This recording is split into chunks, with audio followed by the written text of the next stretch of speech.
Mateus capítulo 13, versículo 47 a 50 diz assim: o reino dos céus é ainda semelhante a uma rede que, lançada ao mar, recolhe peixes de toda espécie. E quando já está cheia, os pescadores arrastam-na para a praia e, assentados, escolhem os bons para os cestos e os ruins deitam fora. Assim será na consumação do século. Sairão os anjos e separarão os maus dentre os justos e os lançarão na fornalha acesa. Ali haverá choro e ranger de dentes. Queridos, por que Jesus falava por meio de parábolas? Alguém sabe falar? Por que Jesus falava por meio de parábolas? Inclusive, essa pergunta que eu estou fazendo aqui, ela não está muito correta. Ela está, talvez, um tanto incompleta. Porque essa foi uma pergunta que os discípulos fizeram a Jesus Cristo. Está em Mateus capítulo 13. Se vamos observar, a partir do versículo 10, nós vemos o momento em que os discípulos questionam a Jesus Cristo dizendo: por que lhes fala por parábolas? Olha a pergunta: por que lhes fala por parábolas? No sentido, seria traduzido assim: por que o Senhor fala a eles por parábolas? Ou seja, quando Jesus Cristo falava às multidões, ele usava o método de parábolas. Entretanto, quando estava com os seus discípulos no particular, dentro de uma casa, num certo lugar em que pudesse ter uma intimidade maior, Jesus não falava por parábolas. Tanto é que a resposta de Cristo é: eu falo a eles por parábolas para que eles não entendam. Para que eles vendo não vejam e ouvindo não ouçam. Ao passo que aos filhos do reino, esses mistérios são revelados. Então, na verdade, essas parábolas, elas trazem na sua essência revelações profundas acerca dos mistérios do reino de Deus.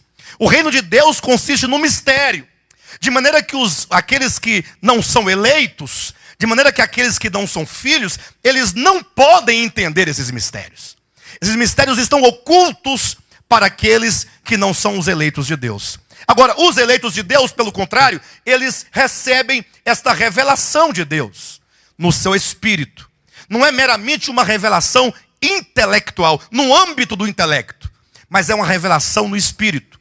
Até porque no âmbito do intelecto, você pode pegar uma parábola dessa, e aqui você tem a parábola e tem o significado em seguida da parábola. Você pode levar a uma universidade, chamar um doutor em línguas, né? Ou que seja em texto, e ele então vai ler o texto, e ele poderá fazer toda uma análise sintática, morfológica, uma análise do texto em todas as suas estruturas. Entretanto, mesmo compreendendo o texto na sua objetividade, isso não significa que houve ali revelação. A revelação acontece no espírito humano. Quando então a pessoa, ela recebe essa mensagem, e então o Espírito Santo lhe abre o entendimento para compreender coisas que estão no coração de Deus. E nós estamos já há algumas semanas nesse processo de receber tais revelações, de sermos ministrados por essas verdades, esses mistérios, que agora para nós já não são mais mistérios. Embora essa última parábola, ela ainda traz alguns mistérios que são grandes, e talvez você chegue até a se arrepiar, ou até sinta um certo receio no seu coração, quando nós dissermos o mistério desta parábola da rede. Só para os irmãos terem uma conexão, quando se fala de reino dos céus, nós temos que entender que o reino dos céus é o reino de Deus. Amém, queridos? O reino dos céus não é outro reino, é o reino de Deus. Entretanto, não se pode falar de maneira geral que o reino de Deus é o reino dos céus. Alguém pode, mas como é que o reino dos céus é o reino de Deus, mas o reino de Deus não é o reino dos céus? Aí poderíamos dar um exemplo prático para que você compreenda o que estamos dizendo. Se você está em um outro país, você está lá no Japão, digamos, e aí você esteja vindo para Brasília, você mora em Brasília. Você fala: vou pegar um avião para Brasília ou um avião para o Brasil? Você vai para o Brasil. Estou indo para o Brasil, está em outro país. Isso porque Brasília é Brasil. Ou não é? Brasília é Brasil. Entretanto, você não pode falar que o Brasil é Brasília. O Brasil é Brasília? Mas Brasília é Brasil? Vamos lá? Brasília é Brasil? É o Brasil? Não, mas é Brasil. Faz parte dele. Mas o Brasil é Brasília? Não, porque o Brasil é maior do que Brasília.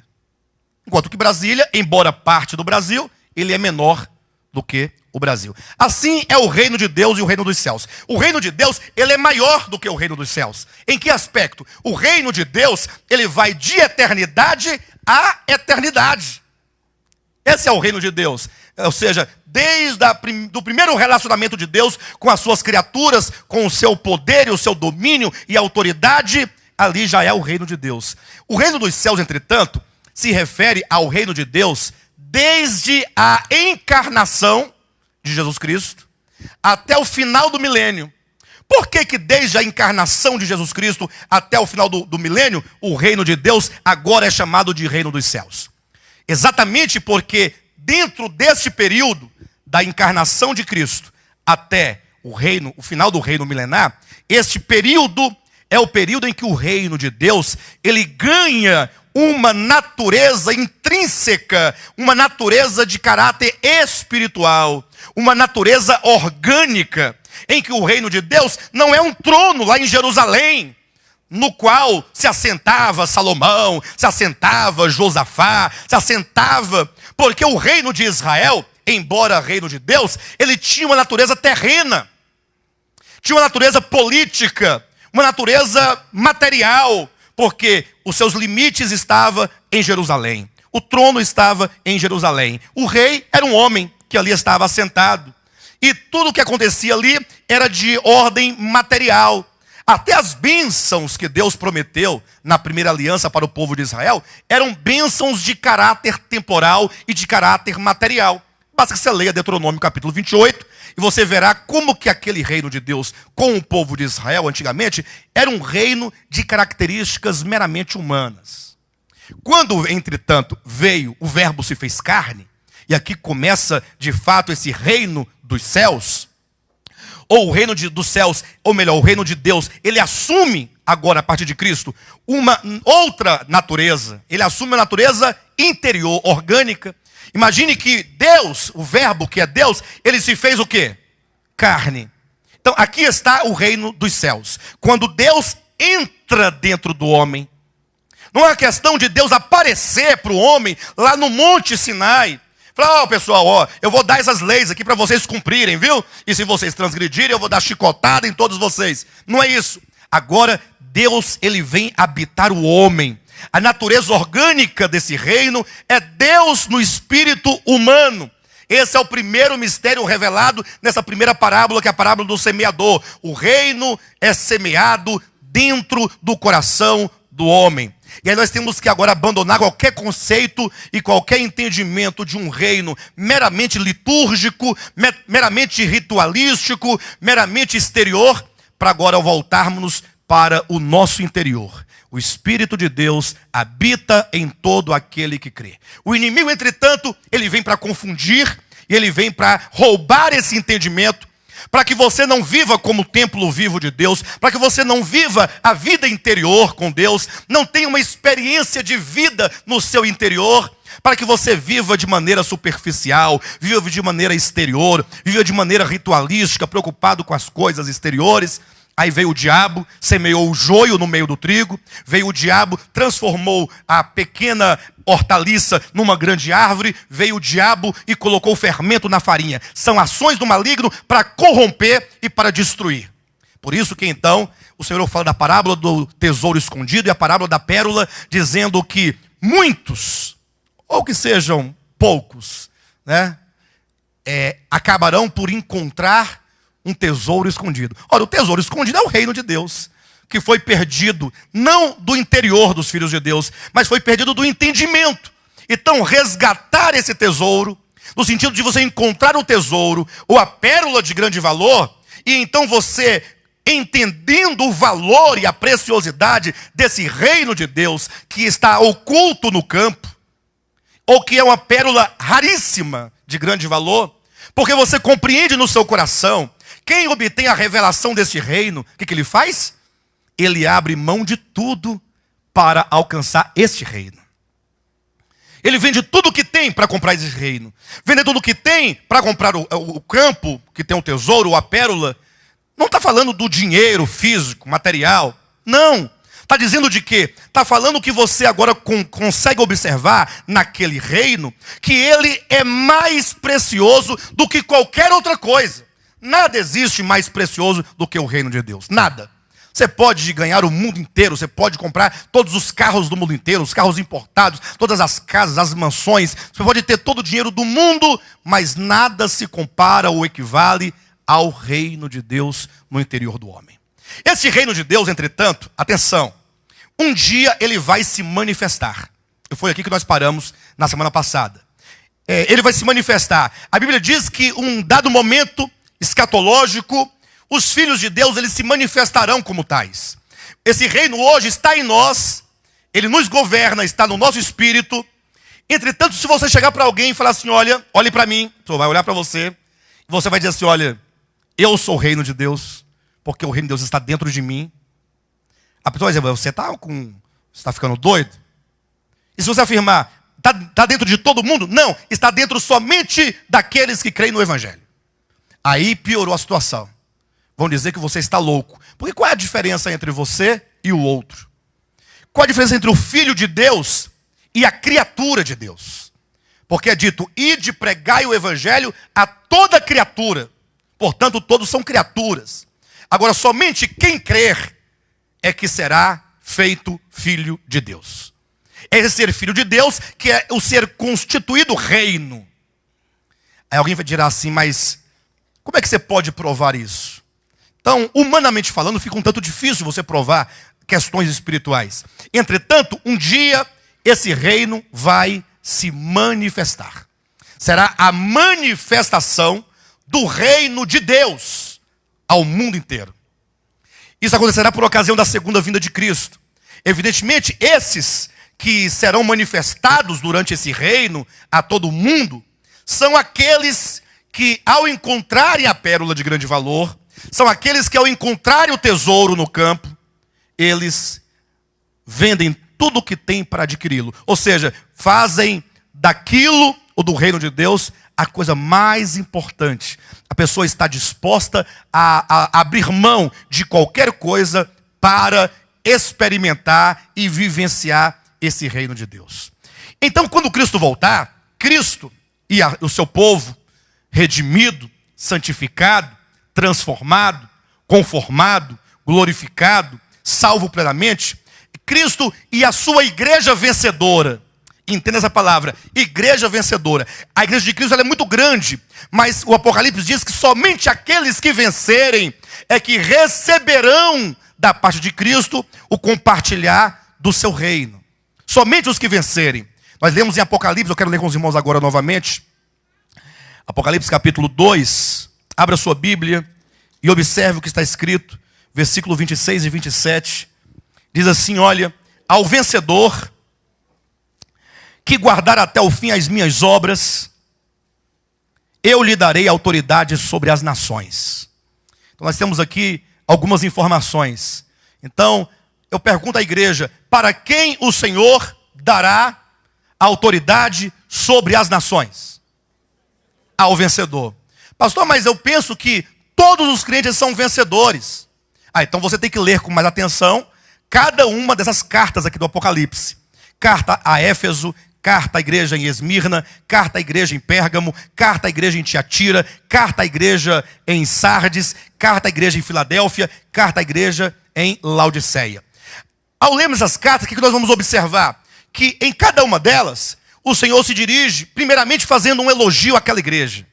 Em segundo lugar, o Senhor demonstra uma fraqueza da igreja, demonstra uma falha da igreja, demonstra algum aspecto da igreja que não está de acordo com o propósito de Deus. É Deus revelando os mistérios. Inclusive a próxima série de 7 será essas 7 cartas.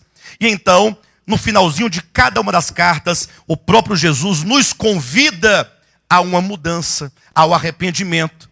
Então ele diz, olha, aquele que vencer. Ora, vencer o quê? Aquele que vencer esta condição degradada da igreja. aqueles que reagirem positivamente, aqueles que estiverem insatisfeitos com a mera aparência do reino, aqueles que estão insatisfeitos com o joio, aqueles que estão insatisfeitos com a grande árvore, aqueles que estão insatisfeitos com o fermento, e deles então abre mão, rompe com o cristianismo caído, para então viver uma experiência real de reino de Deus. Esse então, o vencedor, e somente o vencedor é que então receberá da parte de Cristo a autoridade sobre as nações, com a vinda de Cristo. Portanto, Cristo e os cristãos vencedores irão reinar por 1000 anos sobre nações. Mas é aqui onde é que entra a parábola da rede. Pastor, eu pensava que Jesus ia voltar, e ao voltar levaria a igreja para o céu, jogaria os ímpios no lago de fogo e ponto final. Eles ficam lá ardendo a vida toda, nós lá em cima de uma nuvem tocando uma harpa, com aqueles pá de asa batendo atrás, e cantando glória, glória, aleluia, né? E o...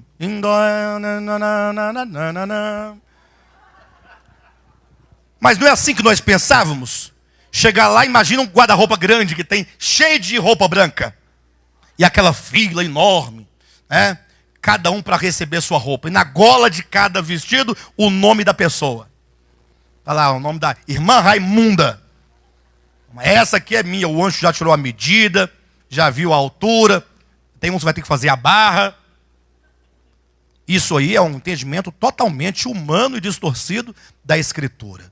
O que a Bíblia ensina, aí você tem que ler o Apocalipse para você compreender de maneira clara. Observe que no capítulo 17 e 18, nós temos ali a vitória de Cristo sobre a grande Babilônia. Capítulo 19, a segunda vinda de Cristo. Capítulo 20, o reino milenar. Capítulo 21, a eternidade futura, a nova Jerusalém. Ou seja, entre a segunda vinda de Cristo e a eternidade futura, existe uma dispensação de 1000 anos chamada o reino milenar ou o milênio, ou que seja os 1000 anos. E essa dispensação, portanto, será a manifestação do reino de Cristo. Lembram que quando Cristo veio a primeira vez, e aí o livro de Hebreus diz que ele veio em relação aos pecados, ou seja, ele veio para tratar com o problema dos pecados. Os judeus pensaram que ele veio para reinar, que ele veio para governar. Quando os judeus perceberam, sobretudo ali os discípulos, que ele ia reinar coisa nenhuma, que ele era para morrer, aí os próprios discípulos abandonaram a Cristo. Não foi isso? E aí quando foram crucificá-lo, o que os homens falaram acerca dele? Não, ele não disse que é o rei, então coloca um manto sobre ele, um manto real, um manto vermelho. Aí não, mas todo rei tem que ter um cetro, coloca um cabo de vassoura na mão dele. É para escarnecer, para zombar. Ah, mas cadê a coroa do rei? Não, aí correram lá, pegaram uns espinhos, fizeram a coroa de espinho e cravaram-lhe na cabeça. E aí ele ficou lá, apanhando, sofrendo, e o povo zombando dele. Quando o crucificaram, colocaram sobre a cruz: Jesus, o Nazareno, rei dos judeus. Mas será que fizeram isso por uma convicção da verdade? Ou fizeram isso por escárnio?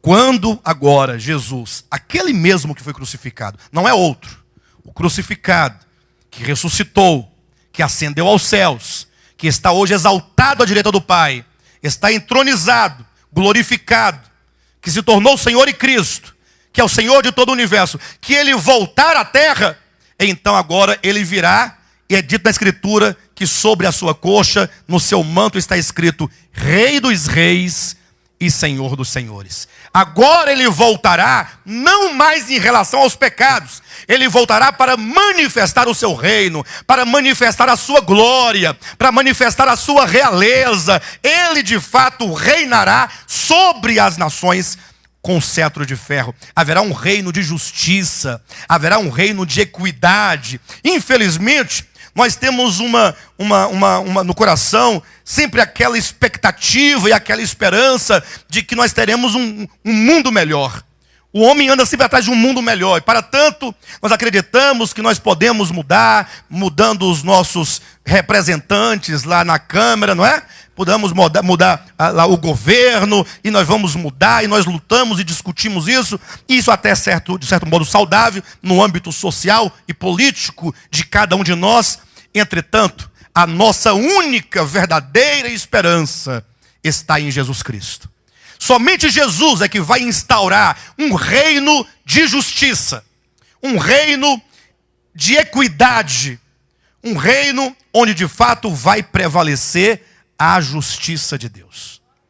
Quando então Cristo ele estiver reinando sobre as nações, então é dito que nós, ou pelo menos os vencedores, ou o vencedor, ele então estará reinando com Cristo. Interessante quando se fala desse reino, porque desde quando Deus criou a terra, originalmente, que Deus criou um reino espiritual sobre a terra.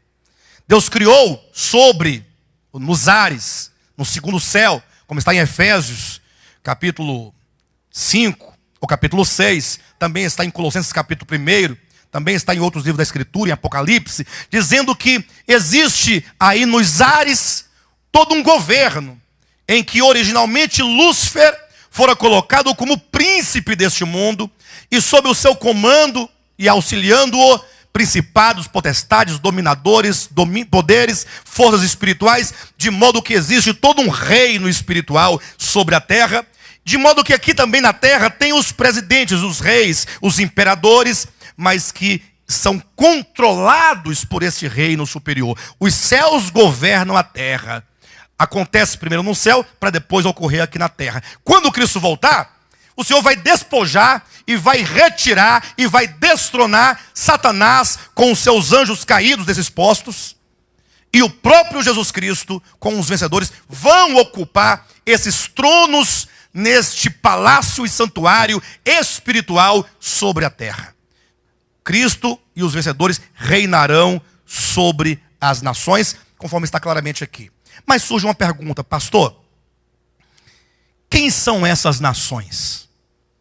Nós vamos tratar sobre os vencedores, quem são os vencedores, na próxima série de 7, que será a série das 7 igrejas da Ásia Menor, são as 7 igrejas proféticas do Apocalipse. Vamos tratar quem é o vencedor, por que aquele ou aquele outro se tornou vencedor. Agora queremos tratar quem é ou quem são essas nações que estarão aqui embaixo, sobre as quais a igreja de Cristo, composta de todos os vencedores, reinará sobre eles. E aqui nós entramos num terreno, ao meu ver, maravilhoso, lindo, perfeito. Aos olhos de muitos, entretanto, que não podem compreender os mistérios, que não entendem a economia de Deus, certamente vão ficar assim um pouco... Mas você deve olhar a Escritura, você não deve acreditar no que eu digo, você deve acreditar naquilo que Deus diz na sua palavra. Então você mantenha a sua Bíblia aberta para que você possa constatar na Escritura esta verdade. Há um certo maniqueísmo no meio do cristianismo.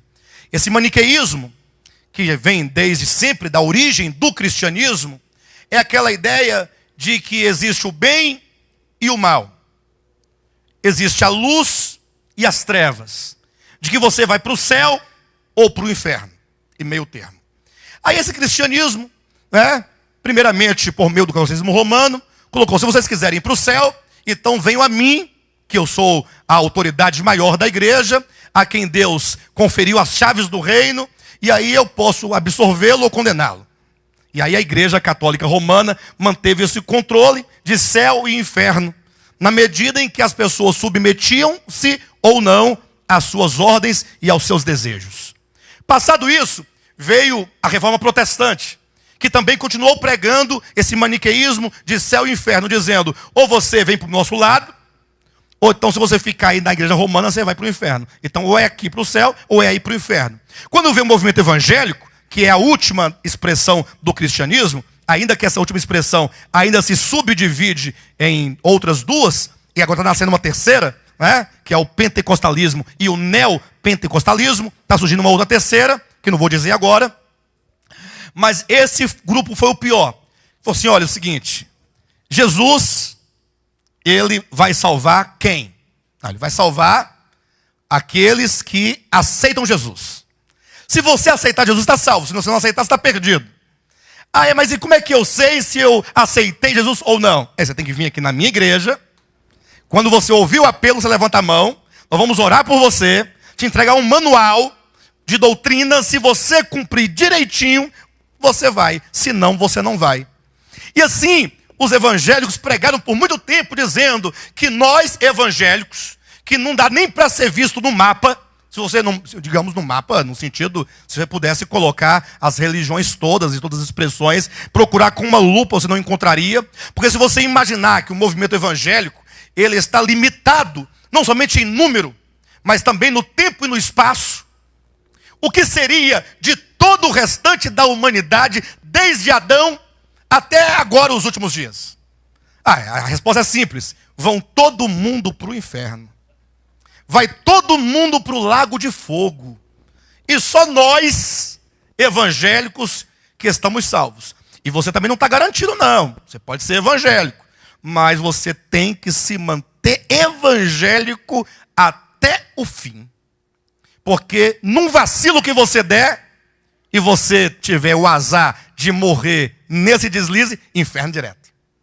Eu quero convidar os irmãos a observarem algo na Escritura. E de antemão é importante que os irmãos comecem a pensar. Esse é um assunto um tanto complexo. Geralmente costumamos ministrá-lo em estudos bíblicos, não em cultos de domingo. Tanto é que eu fiquei hesitante se eu passava ou não essa parábola da rede para os irmãos. Se nós levávamos adiante ou não, ou se eu parasse ali, parava tão somente ali na parábola da pérola, né? Mas não, falei, não, vou continuar. E os irmãos tenham paciência, vamos devagarzinho, vamos digerindo devagarzinho, a gente consegue acabar um dia. Perfeito? Se eu gastar aí 10 semanas para acabar, os irmãos vão me entender. Tá bom? Vamos devagarzinho, vamos compreendendo. Abra o seu coração para compreender verdades profundas, verdades grandes, verdades que certamente podem mudar a sua vida.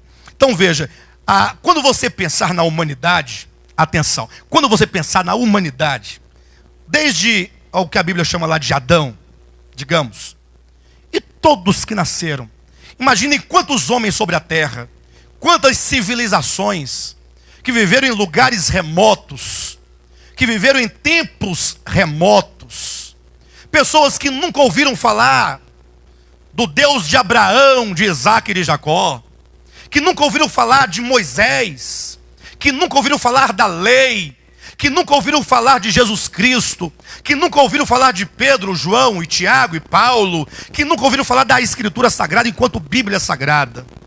Quantos? São milhares e milhares de pessoas. Como compreender? Como é que Deus vai julgar essas pessoas? Você já pensou nisso? Como é que Deus vai julgar o mundo? Será que o único critério que Deus vai usar para julgar as pessoas é o critério: quem aqui aceitou Jesus? Vocês 4, vem para cá. Quem não aceitou, vai para o lago de fogo. Será que esse é o critério de Deus? Qual é o critério que até então você trazia no seu coração? Que quem aceitar Jesus vai para o céu, quem não aceitar vai para o inferno. Não é isso? Será que este é o critério divino? Ou será que esse é o único critério? Será que a Escritura não nos diz, em outras passagens, como que Deus trata cada grupo de pessoas? E a partir de então, nós temos que parar um pouco e pensar. Quando a Bíblia fala do julgamento de Deus sobre os homens, a Bíblia sempre vai colocar diferentes tronos, diferentes julgamentos. Quando eu digo diferentes tronos, eu não quero dizer que são vários tronos, enquanto um lugar físico onde se senta. Eu quero dizer que quando a Escritura fala de Deus julgar a humanidade, diz que Ele o faz separadamente para cada grupo de pessoas. Por exemplo, quando Cristo for julgar a igreja, Ele não o fará juntamente com os ímpios. Por que não fará? Ora, porque o julgamento é diferente, no sentido de que as bases pelas quais o Senhor vai julgar, os critérios são diferentes. Até porque a igreja, aqueles que creem em Jesus Cristo, esses não podem ser julgados quanto à vida e morte eterna. Lembra lá de João capítulo 5, versículo 24, quando Jesus falou: quem crer em mim não entra em juízo, mas passou da morte para a vida? Então aqueles que creem em Jesus Cristo, que nesse caso constituem-se a igreja, na igreja, esses não entram em juízo eterno. Nunca haverá um julgamento para a igreja de Jesus Cristo para saber se ela ou cada um dos seus membros receberá vida eterna ou morte eterna. já está garantido. O próprio Jesus nos garantiu. Ele próprio afirmou dizendo: quem crer em mim não entra em juízo, mas passou da morte para a vida. Na morte nós estávamos e agora estamos na vida. Já houve essa mudança. Quantos aqui creem no Evangelho, no seu coração? Tenha isso certo no seu coração, de que você não entra em juízo eterno. Amém? A igreja não entra em juízo eterno. Entretanto,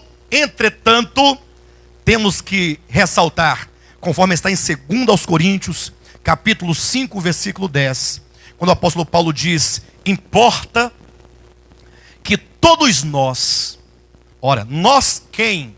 Aqueles que foram santificados, e portanto ele se dirige à igreja, ele se dirige àqueles que já não entram mais em juízo eterno, porque creram em Cristo e passaram da morte para a vida. Referindo-se à igreja, ele diz: importa que todos nós compareçamos perante o tribunal de Cristo. Ah, pastor, mas agora não entendi mais nada, porque lá foi dito: não entra em juízo. Agora eu tenho que comparecer diante do tribunal de Cristo. É porque esse tribunal de Cristo não é um tribunal para decidir questões eternas. Esse tribunal de Cristo, lá de 2 Coríntios capítulo 5, versículo 10, não visa ao julgamento de morte eterna e vida eterna. Haja vista que esses julgados aqui, a igreja, eles já passaram da morte para a vida. Eles não entram em juízo eterno. Então, pastor, para que serve este tribunal de Cristo? É para que cada um de nós, ao sermos julgados mediante as nossas obras, se feitas em Deus ou não, se feitas com a pretensão e a soberba de ser melhor do que os outros, com que objetivo você faz as obras, de onde parte essas obras, qual é a intenção do seu coração. Então, esse tribunal de Cristo, ele visa ao galardão e à disciplina. Não é a morte eterna ou vida eterna. É durante o reino milenar, onde você passará o milênio. Você será um vencedor? Aquele que ao encontrar o tesouro, vendeu tudo o que tem para possuí-lo?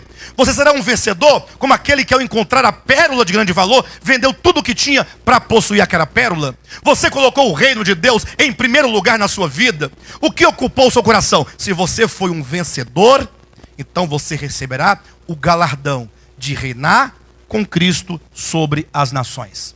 Pastor, eu não fui um vencedor, eu fui um servo mau, eu fui um servo negligente. Eu encontrei o tesouro, eu vi o tesouro, só que eu não tive coragem de vender tudo que eu tinha para adquirir aquele tesouro, até que a pérola era bonita, era grande e tal. Mas eu pensei: poxa, eu tenho tanta coisa que eu poderia, não vou querer essa pérola não. Sou filho de Deus, sou eleito, Ele me chamou, me deu o seu Espírito, mas eu quero viver aqui a minha vida. Eu não quero viver a vida do reino de Deus. Eu não quero que Cristo viva em mim, eu próprio quero viver por mim.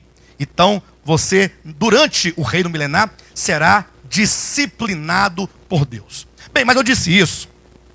Eu não tenho como entrar nesses detalhes, estudá-lo com o irmão, e com os irmãos, o tema, o tribunal de Cristo. Apenas disse isso para os irmãos entenderem que a igreja, por exemplo, ela terá um tribunal próprio. Os judeus, a nação de Israel, enquanto nação de Israel, também será julgada. E não receberá um julgamento no meio de todas as nações. Será um julgamento separado.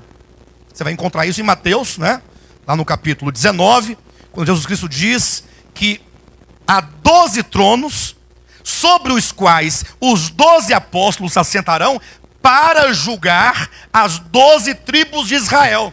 Então vocês imaginem que o povo de Israel, em razão da aliança que Deus fez com Abraão, então aquele povo, ele terá um julgamento separado das demais nações e também separado da igreja, haja vista que eles constituem um povo peculiar, um povo diferente em razões do pacto que Deus fez com Abraão, de acordo com a nação terrena de Abraão e não a nação espiritual que é a igreja. Os irmãos entendem essa questão? Então a Bíblia fala de 12 tronos, Mateus capítulo 19, fala sobre o tribunal de Cristo. São momentos diferentes, são tribunais diferentes, são julgamentos diferentes. Por exemplo, os anjos caídos. Os anjos caídos, em que momento eles serão julgados? Será que os anjos caídos serão julgados ou não serão julgados? Todos serão julgados. Toda criatura será julgada. Os demônios serão julgados. A Bíblia não deixa brecha para que nada fique fora. Os anjos, por exemplo, conforme 1 Coríntios capítulo 6, será julgado durante o milênio, exatamente pela igreja, a igreja vencedora. O apóstolo Paulo dizendo dos litígios entre os irmãos, das disputas judiciais entre os irmãos. Ele falou assim: olha, como é que vocês levam um ao outro à justiça? Como é que um crente, um servo de Deus, vai levar o outro, né, à justiça? Vão ambos diante de um ímpio para que ele julgue a causa de vocês? Vocês que irão julgar os anjos e o mundo. Então há o julgamento dos anjos. Não se pode julgar os anjos caídos juntamente com os homens, porque são bases diferentes, são critérios diferentes. Cada tribunal tem um critério diferenciado, uma base diferenciada. Um outro exemplo. Em que momento, pense comigo agora, serão julgadas as nações? Os homens, de uma maneira geral. Porque a igreja, entenda, quem aqui é brasileiro? Melhor perguntar quem não é brasileiro, né? Bem. O irmão Istvan não é brasileiro. O Istvan é húngaro. Na verdade, você não é húngaro. Não. A minha pergunta não foi tola. Eu não ia perguntar quem aqui é brasileiro, né? Seria uma coisa mais besta do mundo, né? Com exceção do Istvan, todos seriam. E aqui não tem nenhum brasileiro. E aqui não tem nenhum húngaro. Haja vista que éramos nós brasileiros ou húngaro antes de morrermos. Nós morremos com Cristo. E ao renascermos, no novo nascimento, em ressurreição com Cristo, nós nascemos de Deus e, portanto, como diz 1 Coríntios capítulo 15, versículo 47, nós somos do céu. A nossa cidadania é celestial. Nós nascemos de Deus, somos, portanto, do céu. O novo homem não é da terra. Está lá, 1 Coríntios, capítulo 15, versículo 47. O primeiro homem, Adão, é da terra. O segundo homem é do céu. Nós somos segundo homem, nós somos novo homem, portanto, somos de onde? Do céu. Então, no momento que nós nos convertemos, nós deixamos isso no plano de Deus. Perfeito? Nós deixamos, ele já não nos considera brasileiros ou húngaro ou francês. Nós perdemos essa característica no plano de Deus para nos tornar cidadãos celestiais. Portanto, atenção, quando se fala das nações, estamos falando daqueles que não nasceram de novo. Sim ou não? Que não nasceram de novo. Porque se tivesse nascido, não seria nação, seria igreja. Por isso é que a Bíblia diz que há os judeus, há as nações e há a igreja. Isso Paulo diz em 1 Coríntios, né, no capítulo 10, versículo 30, salvo engano, dizendo: não sejais causa de tropeço, nem para as nações, nem para os judeus, e nem para a igreja. Então Deus, ele classifica os homens, a humanidade, de acordo com o seu propósito. Para Deus existem as nações, para Deus existe a nação, Israel, para Deus existe a igreja. Pastor, eu faço parte de quê? De Israel, das nações ou da igreja? De onde é que você faz parte? Da igreja. Pastor, e se um judeu se converter a Cristo, ele vai ser nação? Ele vai ser a nação de Israel? Vai ser igreja? Vai ser o quê? Igreja.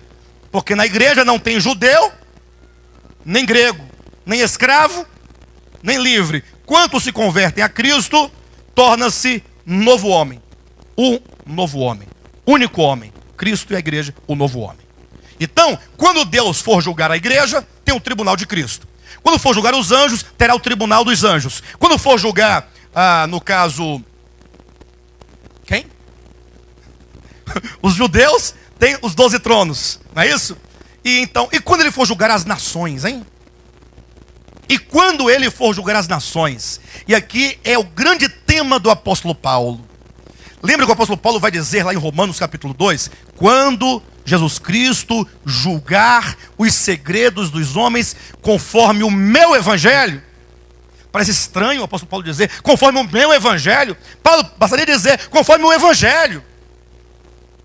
Mas por que Paulo diz o meu evangelho? Por quê? Será que Paulo estava se orgulhando de que ele... Não, é porque o evangelho revelado a Paulo, ele transcende o evangelho revelado a Mateus, a Marcos e a Lucas, a qualquer outro, né, que porventura tenha nos legado aí o evangelho. O evangelho de Paulo é um evangelho completo. O evangelho de Paulo, ele não é apenas um evangelho judicial, tampouco é um evangelho judicial e orgânico. O evangelho de Paulo é um evangelho universal. Ele teve a compreensão como Deus vai tratar todas as pessoas, quais os critérios, como é que Deus vai fazer para julgar uma criança, por exemplo. Como é que pode pegar, eu pergunto, uma criança de 4 anos de idade, tem como aceitar a Jesus? Arrepender-se dos seus pecados? Pedir perdão? Ser batizado? Com que consciência ela pode fazer isso? Mas eu pergunto, e ela pode simplesmente ser salva? Aí vamos para o céu, leva as criancinhas para o céu, inocente. Ora, mas não é dito que todos pecaram e destituídos estão da glória de Deus? Ou todos menos as crianças?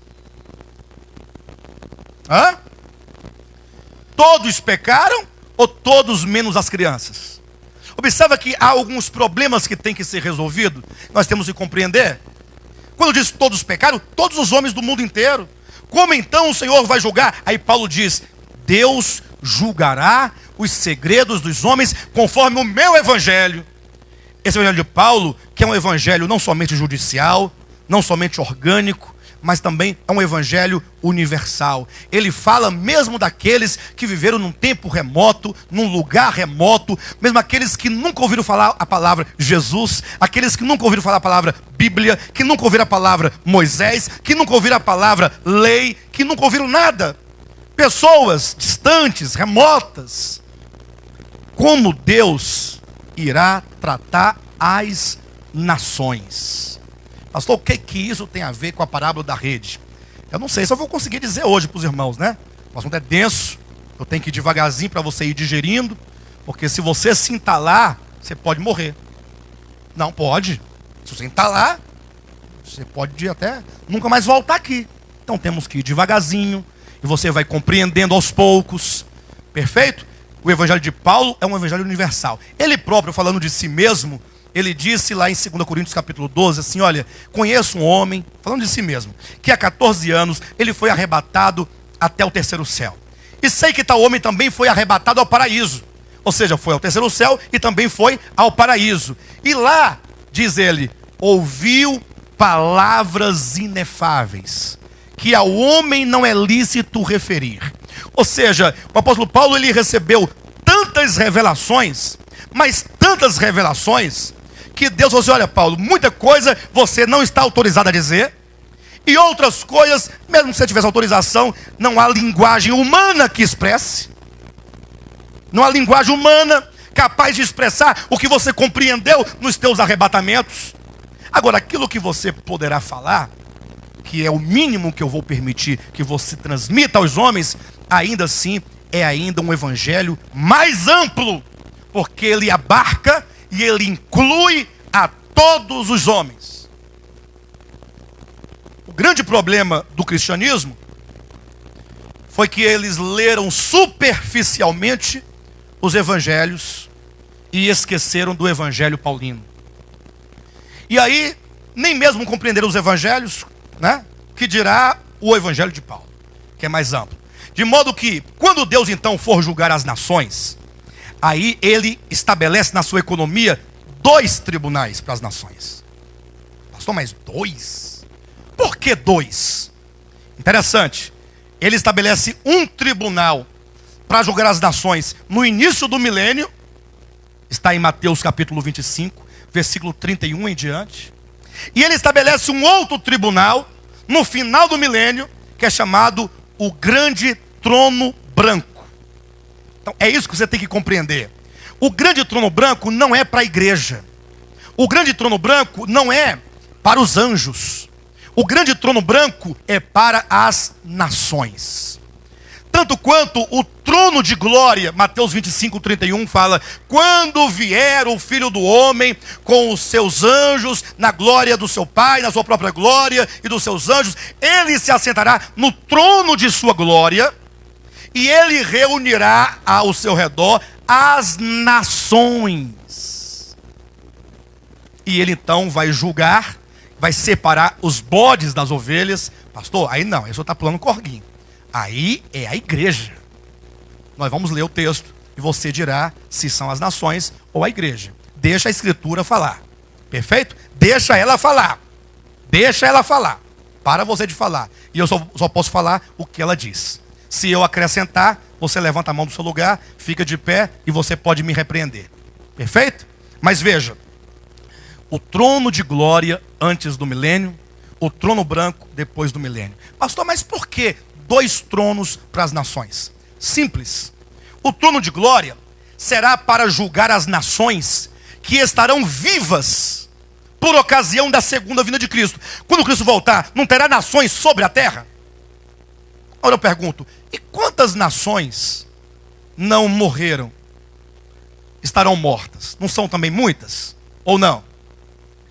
Então, as nações que já morreram serão julgadas no trono branco. As nações vivas serão julgadas no trono de glória. O Senhor separa vivos e mortos. Lembrando que esses vivos e mortos não são anjos, não são a igreja, não é a nação de Israel, mas sim as nações gentílicas. Até aqui perfeito? Então vamos abrir a Bíblia em Mateus capítulo 25. Vamos verificar o que diz o texto sagrado. Mateus capítulo 25, versículo 31 em diante. Atenção. Quando vier o Filho do Homem na sua majestade, e todos os anjos com ele, então se assentará no trono da sua glória. Temos aqui 2 informações. A primeira, que nos indica o tempo. Então você não pode falar que isso aqui será depois do milênio. Porque aqui diz o quê? Quando é que o Filho do Homem se assentará no trono de sua glória? Quando vier o Filho do Homem. Quando ele vier, na sua segunda vinda. Tão logo o céu se abrir e ele descer, e então houver ali a guerra do Armagedon, as nações que estarão sobre a terra, é dito, quando o Filho do Homem vier na sua majestade e todos os anjos com ele, então ele se assentará. Aí agora fala do assentar-se dele sobre o trono de glória. É por isso que nós vamos chamar esse tribunal aqui de trono de glória. Talvez não seja nem esse o nome, mas nós temos que designá-lo. Então, se ele vai sentar no trono de glória, aqui é o trono de glória. Lá em Apocalipse capítulo 20, depois do milênio, fala assim, e vi um grande trono branco. Então nós vamos designar esse outro de o trono branco. O trono branco, e aqui é o trono de glória. Não confunda o trono de glória com o trono branco. Até porque o trono de glória será quando vier o Filho do Homem, na sua glória. E o trono branco será tão logo acabar o milênio, então ele se assentará no trono branco para julgar as nações que já morreram. Perfeito? Então voltando para cá, é dito, 25, 31 de Mateus. Quando vier o Filho do Homem na sua majestade e todos os anjos com ele, então se assentará no trono da sua glória. E todas as igrejas serão reunidas em sua presença, os filhos de Deus serão reunidos na sua presença, e ele vai separar da igreja uns dos outros, como o pastor separa dos cabritos das ovelhas. Não. Pastor, você fica com essas brincadeiras sem graça? Para de bobagem. Não, não é bobagem. Eu faço isso para despertar a sua atenção para aquilo que você está lendo. Porque nós já acostumamos a ler automaticamente sem entender nada. A gente lê nação, entende igreja. A gente lê galardão, entende salvação. A gente lê judeu, entende nações.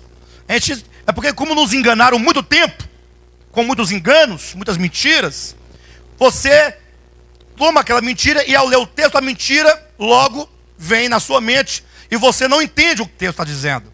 Então, o texto não diz igreja, não diz filhos. E diz assim: e todas as nações serão reunidas na sua presença. Eu pergunto, quem será aqui nesse trono de glória reunido na presença de Cristo?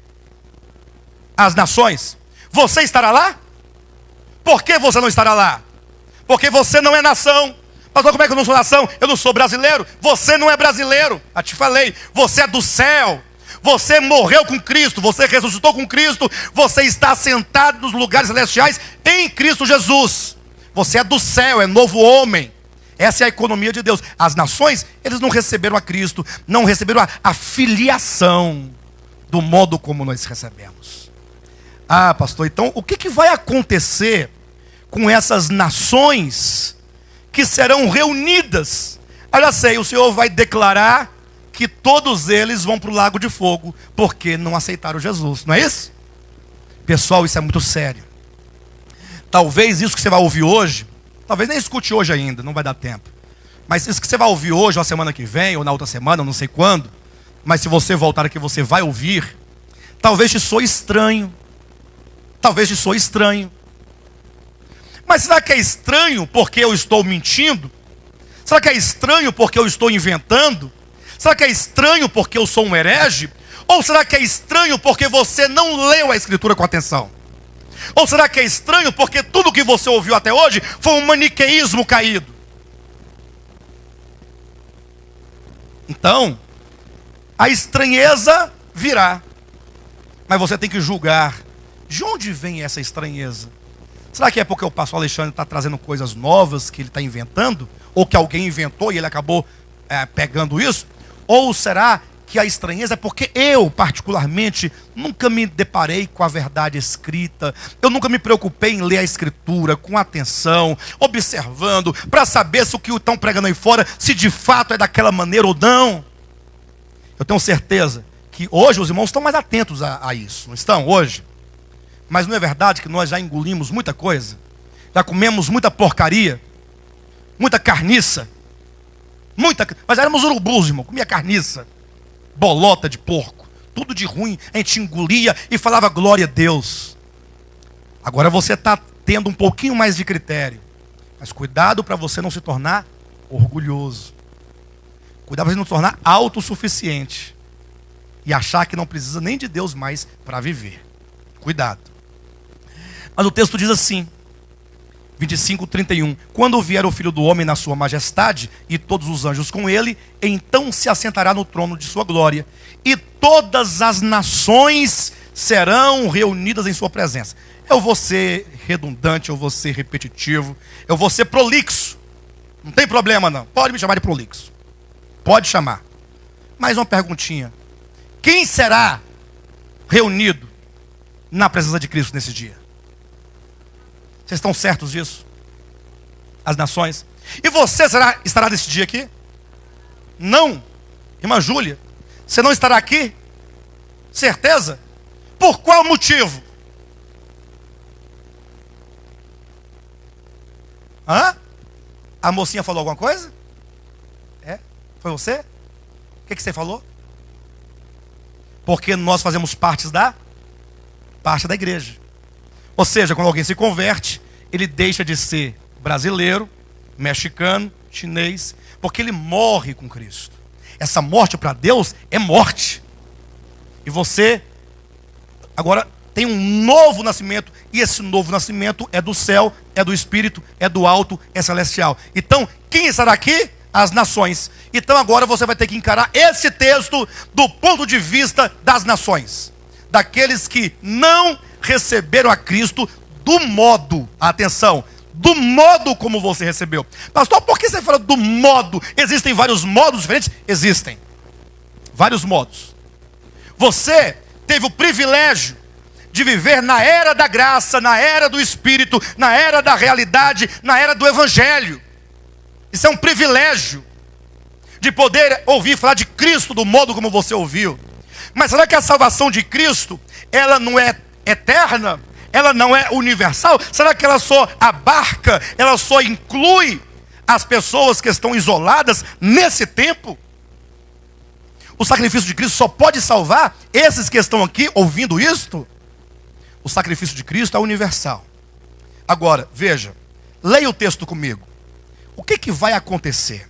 E todas as nações serão reunidas em sua presença, e ele separará uns dos outros, como o pastor separa dos cabritos as ovelhas. E pelo menos até aqui, nós temos apenas uma comparação. Ainda que essa comparação, metaforicamente, queira falar da natureza das pessoas. Do modo como o pastor fala, cabritos, para cá, ovelhas, para cá.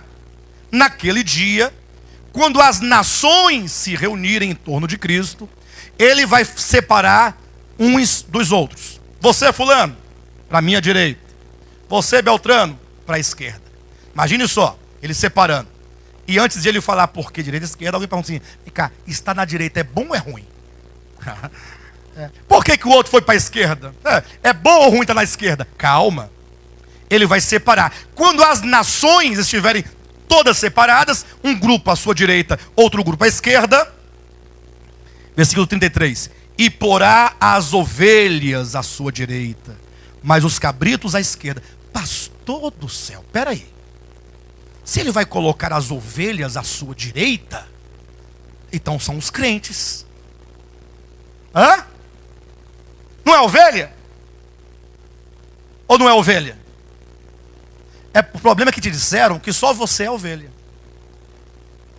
E o pior é que esse princípio é tão ruim e tão equivocado que os pastores hoje em dia não querem ser ovelhas, não. Vocês, eu sou pastor, vocês são ovelhas. Se o pastor não é ovelha, então deve ser bode. Mas ele não quer ser ovelha. Ele se ofende porque é ovelha, não quer ser ovelha, então deve ser cabrito, bode. Não, pastor. O senhor é pastor ou é ovelha? É um pastor ovelha, né? É uma ovelha pastor, mas é ovelha. Hã? Uma vez você falou assim, fulano de tal, chamou pelo nome, né? Ele falou, pastor fulano. Falei, oi, tudo bem? Como é que você se chama? Pastor fulano. Dá vontade de falar assim, não, eu perguntei o nome. O seu nome é pastor fulano? É. O senhor pode me mostrar a sua identidade, por favor? Aí mostra. Está errada a sua identidade. Falta pastor. Não, mas para nada. Você falou que seu nome é pastor, fulano. Seu nome é fulano. É Alexandre. Seu nome, prazer, Alexandre. Se perguntar, o que você faz? Aí você pode falar, eu sou professor, sou isso, aquilo. Ou então eu cuido de um rebanho. Aí você pode falar. Mas você simplesmente falar que não. Aí não. Bem, mas veja o texto. Que as nações reunidas em torno de Cristo, elas serão separadas. O Senhor vai separar uns dos outros. Quando diz e separará uns dos outros, não está no versículo 32? E todas as nações serão reunidas em sua presença, e ele separará uns dos outros. Não diz umas das outras. Se dissesse umas das outras, seria uma nação para cá, outra nação para lá. Então, reunidas as nações, ele não vai separar as nações. Ele vai separar uns dos outros. Ou seja, numa nação, numa única nação, terá pessoas que vão para a direita e também terá pessoas que vão para a esquerda. Separará as pessoas que compõem as nações. E aí, para o nosso governo, e aqui começa o impacto do Evangelho Universal de Paulo, existem ovelhas que não são da igreja, mas que são ovelhas. Isso te ofende? Ah, pastor, mas eu pensava que só nós aqui éramos ovelha. Agora, qual a graça que tem assim? O bom é nós sermos exclusivistas, né? Só nós somos ovelhas. Se você quiser ser ovelha, vem pra cá. Você vai ter que tratar com isso agora no seu coração. Porque Jesus está aqui, 33. Porá as ovelhas à sua direita, mas os cabritos à esquerda. Que maravilha. Não, lógico. O Ademir está dizendo que existem as ovelhas que são de Cristo e aqui são as ovelhas que são do Pai. Mas essa dicotomia verdadeira, ela não é conhecida. As pessoas acham que ovelha é só ovelha e pronto. Que se você não for crente, do cristianismo, você não é ovelha. Não é assim que fala? É ou não é, pessoal? Vamos cortar direito aqui, né? Bem, então é isso mesmo que você falou. Entretanto, as pessoas não sabem. De todo modo, quando as nações então forem reunidas na presença dele, ele vai separar uns dos outros, ovelhas à direita, cabritos à esquerda. Pastor, está complicando. Vamos continuar a ler. 34. Então dirá o rei aos que estiverem à sua direita. Irmãos, eu não vou acabar isso hoje, tá? Não tem nem como, mas tudo bem. Eu começo hoje. Um dia nós vamos terminar. Então dirá o rei aos que estiverem à sua direita. Bem, o que ele dirá aqui aos da direita, ou seja, as ovelhas, lembre-se, não é a igreja que ele está falando, ou é? Bem, vocês estão bem claros disso. Então dirá o rei aos que estiverem à sua direita: vinde, benditos de meu Pai. Faz uma pausa aí. Vinde, benditos do meu Pai. Os irmãos devem se lembrar que quando Jesus Cristo ressuscitou, entenda esse princípio, quando Jesus ressuscitou dentre os mortos, e ele então apareceu ali para aquelas mulheres, ali mesmo no sepulcro, ali ao redor daquele jardim, onde ele fora sepultado, agora ressurreto, ele falou assim: olha, para as mulheres, ide, e anunciai aos discípulos e a Pedro, que eu ressuscitei, e que eles devem ir para Galiléia, porque lá eu me apresentarei a eles. Diga que eu subo agora para o meu Pai e o vosso Pai, para o meu Deus e o vosso Deus. Neste momento, olha o que ele está dizendo: eu subo para o meu Pai e vosso Pai. O Pai celestial é de Cristo e também é dos discípulos. Por que o Pai é do Filho e também dos discípulos? Porque com a morte e ressurreição de Cristo, aqueles que nele creem, eles são feitos filhos de Deus. Se são feitos filhos de Deus, se tornam o que de Jesus Cristo? Irmão. Jesus Cristo é seu irmão. Jesus Cristo é nosso irmão. Mais velho, é o protótipo do propósito de Deus. Portanto, o Pai Celestial é o nosso Pai. Por isso Jesus disse: quando orardes, orareis assim: Pai nosso. Não é meu Pai, é Pai nosso. Todos os filhos de Deus regenerados, eles podem orar e devem orar: Pai nosso que está nos céus. Agora, nesse texto aqui de Mateus 25, Jesus, ao olhar para os da direita, que são nações, não são igreja, o que significa que não são filhos, ele dirá assim: vinde, benditos do nosso Pai. É assim que diz isso aí? Vinde, benditos de meu Pai. O que implica que esses aqui julgados não são filhos de Deus. Pastor, mas é porque eu entendo que o filho de Deus é salvo. O que não é filho de Deus é perdido. Essa é a dicotomia do maniqueísmo. Entretanto, aqui nos é dito que há alguns das nações que serão colocados à direita do Filho, e ele dirá: vinde benditos do meu Pai, entrai na posse do reino que vos está preparado desde a fundação do mundo. Eles possuirão o reino, e esse reino é o reino milenar, é o reino de Cristo. E aqui vocês começam a perceber que quando diz que Cristo vai reinar sobre nações, essas nações que aqui estarão na terra, sobre as quais Cristo e os vencedores vão reinar, são as nações que forem aqui nesta passagem aprovadas. As nações que aqui foram colocadas à direita, aqueles que aqui são chamados de ovelhas, eles vão constituir esse reino material aqui embaixo, as nações sobre as quais a igreja vencedora e Cristo irá reinar. Então, se o maniqueísmo do cristianismo estivesse correto, imagine, os ímpios no lago de fogo e os salvos no céu, e não há nada mais do que isso. Eu pergunto, sobre quem a igreja iria reinar? Porque os ímpios estão no lago de fogo. A igreja vai reinar com Cristo. Mas e as nações? Onde estarão? Hã? E as nações? Hã? Eu estou dizendo, se o maniqueísmo dicotomático, fosse verdadeiro, Se fosse, nós estamos dizendo que não é. Em que sentido que eles falam?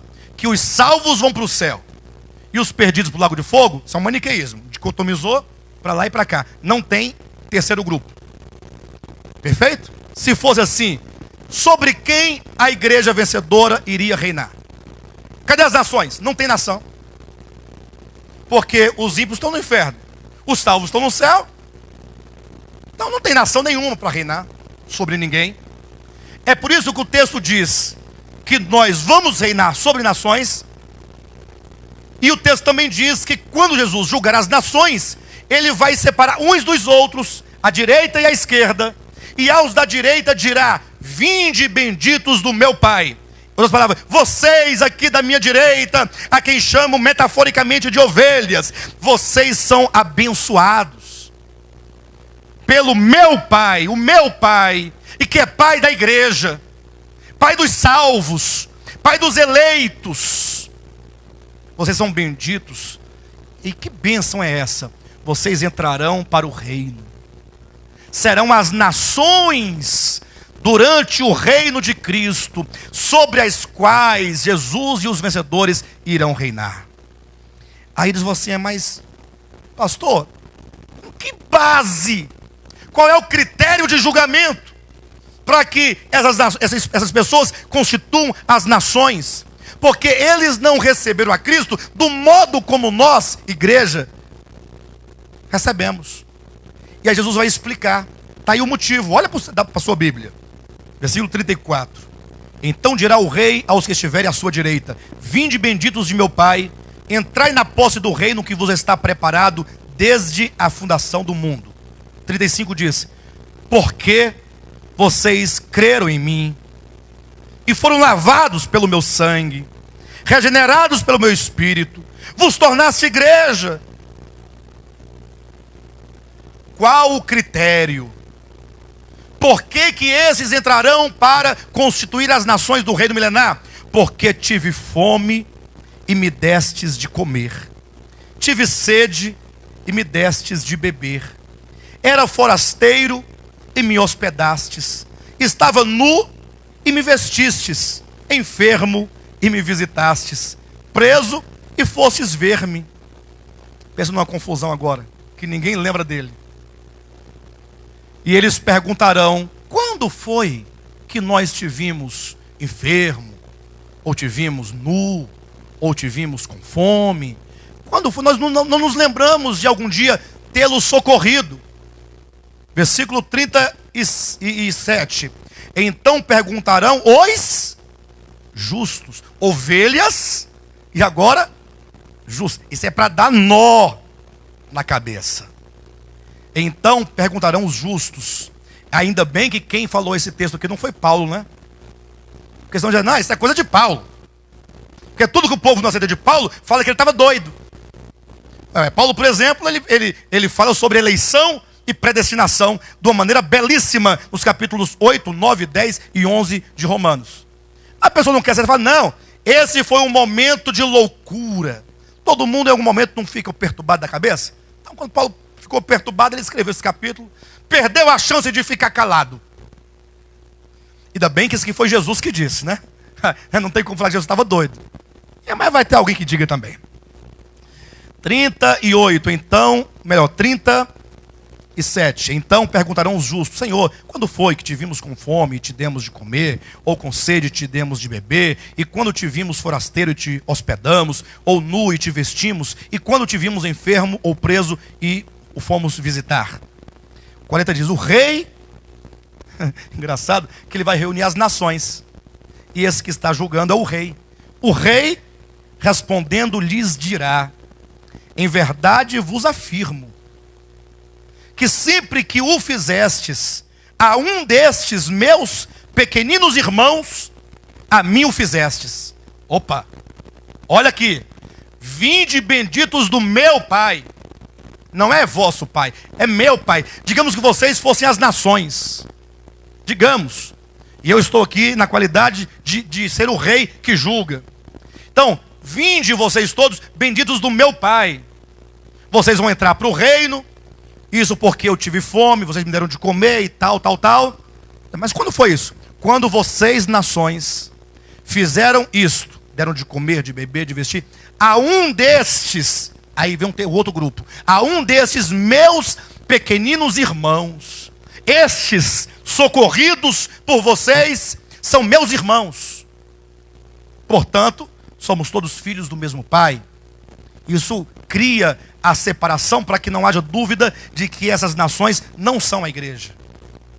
Quando vocês fizeram isso, a um destes meus pequeninos irmãos, a mim me fizestes.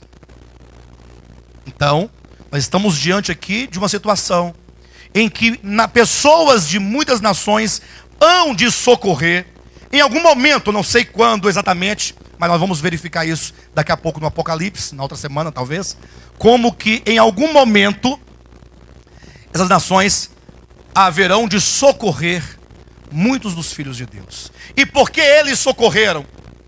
O que levou-os a socorrer esses irmãos de Jesus Cristo? Será exatamente o Evangelho eterno. O Evangelho de Deus, ele é um Evangelho universal. Por ser um Evangelho universal, ele não se limita e não se restringe, não se esgota no Evangelho da graça. O Evangelho de Deus tem aspectos diferentes. Ele tem o aspecto do Evangelho eterno, Apocalipse capítulo 14, versículo 6. Tem o aspecto do Evangelho da graça e tem o aspecto do Evangelho do reino. Portanto, vamos parar bem aqui. O que faz dessas nações, ou desses das nações benditos, a ponto de possuir o reino, o que foi fruto e foi o resultado do agir dessas nações em prol dos filhos de Deus, por socorrer os filhos de Deus, e eles só puderam socorrê-los por uma reação positiva ao ouvir o Evangelho eterno, é que eles agora entram como nações para constituir as nações durante o reino milenar. Ou seja, a chave que os faz ingressar no reino é o Evangelho eterno. Então observa que o Evangelho tem outros aspectos que talvez nós não conheçamos. Por isso que Paulo diz, quando Deus julgar os homens segundo o meu Evangelho.